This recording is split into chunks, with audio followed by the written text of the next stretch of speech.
Welcome to Rashaady Travels the World. I'm excited that you're here to see my long-form video of Panama. I'm going to get straight into it, but make sure to stick around till later in the video when I talk about safety in the nightlife.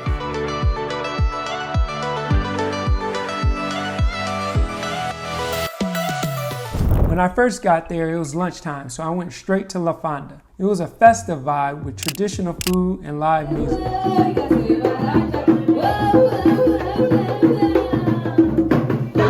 By the time I finished, it was 3 o'clock and I was able to check into the Waldorf Astoria. This fancy hotel is like a dream come true. With its beautiful rooms, stunning views, and top-notch service, it's a great place to relax and enjoy the beauty of Panama City.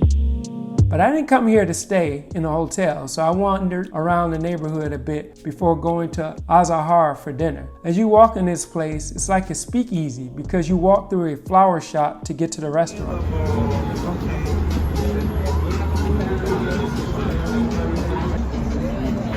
The food was really good here, and the ambiance and the views make this a must-visit restaurant. The next day, I wanted to go to the Bio Museum, but I couldn't because it was closed. I took in the great views of Panama and made the best of it by walking down the pathway and grabbing a cerveza on the way. At that point, my Panama Canal tour started at the end of the peninsula where the Panama sign is. Once we headed towards the Panama Canal, the first thing you do when you get there is you see an IMAX movie of the history of Panama narrated by Morgan Freeman before heading out to see the boats pass. I don't know if it's normal, but there were quite a few boats passing while I was there. Make sure you go to see the boats from an elevated area where you can also grab some good pics and some selfies.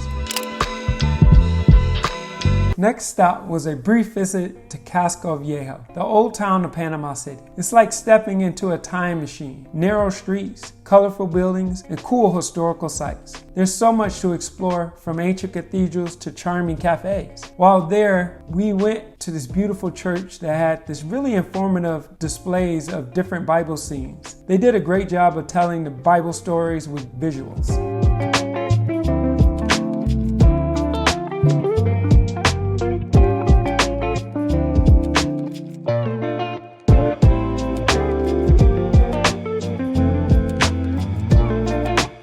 As we went around town, there were a number of squares and historical sites for us to stop at and see. If you like shopping, there's no shortage of items to buy as well, including these purses that were sold in the Plaza de Carlos. As always, stop and listen, and also tip street artists when you see them playing.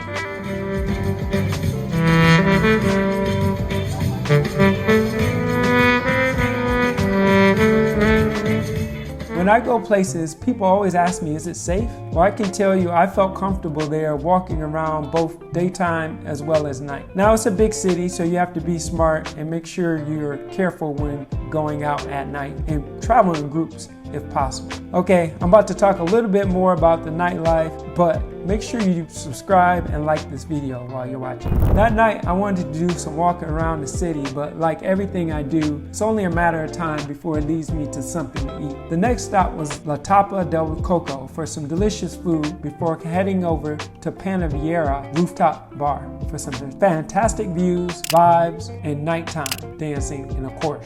The next day I went to Panama Viejo, which are the old ruins of the city. When you go inside the museum, it has a number of artifacts and depictions of what it was like to live in Panama back in the day.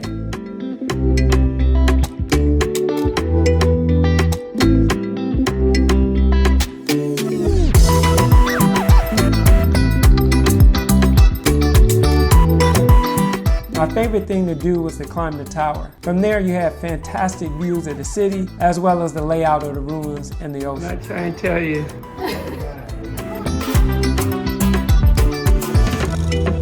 From there we went all the way to Casco Viejo to hydrate and get some food from Candela's.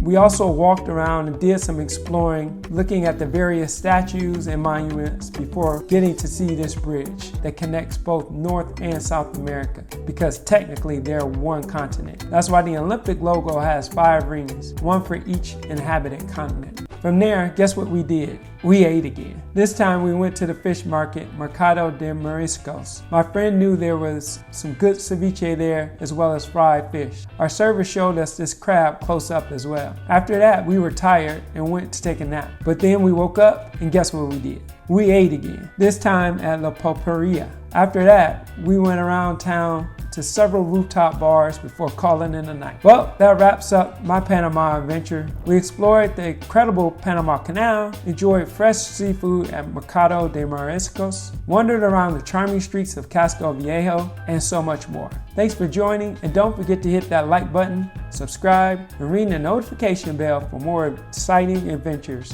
Until next time, stay curious and keep exploring.